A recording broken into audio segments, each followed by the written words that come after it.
received between 20 and 25% of the national budget, making it one of the government's highest priorities. Under the Jubilee administration of President Uhuru Kenyatta, education remained a major priority, receiving between 24 to 27% of the national budget. Under Mr. William Ruto, education funding has fallen to 16.2% of the budget. This drop is felt directly by the parents who are being forced to pay for primary and secondary education, school, college, and university education.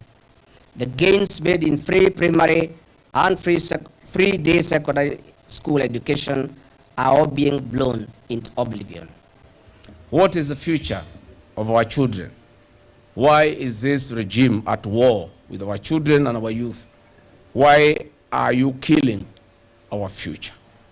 Under the budget estimates of 2025-2026 financial year, agriculture remains at crossroads. Traditionally, agriculture has been the backbone of our economy. The sector has been traditionally been receiving between 4% to 6%. Under this regime, agriculture has been grossly defunded. Only 2% of the total budget has been allocated to this sector. This is despite the fact that this sector employs a majority of the population and remains the socio-economic backbone of our rural livelihoods. Mr. President, why are you defunding agriculture? Did you consult the over 7.1 million registered farmers and the 40% of the total population and nearly 70% of the rural workforce depending on agriculture? On matters health, the sector has historically received between 6 to 8% of the total budget.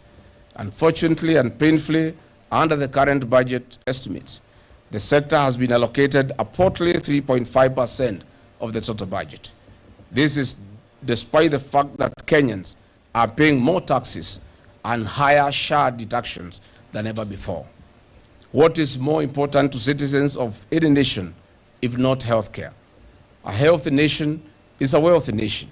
In any case, a nation's greatest resource is its people. These people must be healthy and productive. Despite suffocating critical sectors, the government continues to increase allocations to non-essential expenditures. The presidency and State House have continued to expand up to 17 billion in this year's budget. This is funding opulence and corruption. What does State House need Kenya shillings 17 billion for? Are there schools and hospitals in State House? Fellow Kenyans, between the 2022 to 2026, allocation to the security docket steadily rose from Kenya shillings 318 billion to Kenya shillings 567 billion, an increase of Kenya shillings 249 billion without corresponding improvement in securing the people of Kenya and our territory. Why this sharp increase? Why do we still have Jubilee forces still occupying Mandera County and harassing Kenyans? Why are goons working alongside the National Police Service? In recent months, the government has continued to channel billions in travel, hospitality, and administrative overheads, while ordinary Kenyans are being asked to sacrifice more. Official supplementary estimates show that Kenya shillings 8.4 billion was allocated to State House alone for hospitality, domestic travel, and vehicle operations, while the Controller of Budget flagged Kenya shillings 10.8 billion in travel spending in just 6 months. At the broader level, the current expenditure continues to dominate the budget. Approximately Kenya shillings 1.2 trillion has been allocated for operations and maintenance across government, while Kenya shillings 1.3 trillion is consumed by loan interest payments. As a result, development priorities continue to be squeezed. On the debt management, why is this regime in an open violation of Article 211 of the Constitution of Kenya 2010 and Section 15(2)(c) of the PMF Act 2012 that strictly prohibits the financing of recurrent expenditure using debt? We note that the Grand Coalition government borrowed an average of 200 billion annually. The Jubilee government borrowed an average of 700 billion annually.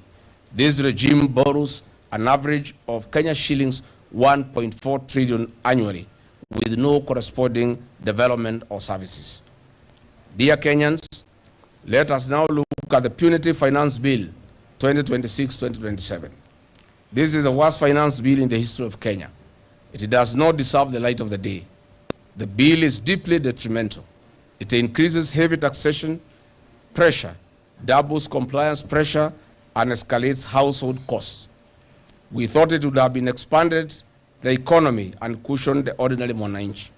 Our first concern is the continued pursuit of unrealistic revenue targets, despite a history of persistent underperformance and an underperforming economy.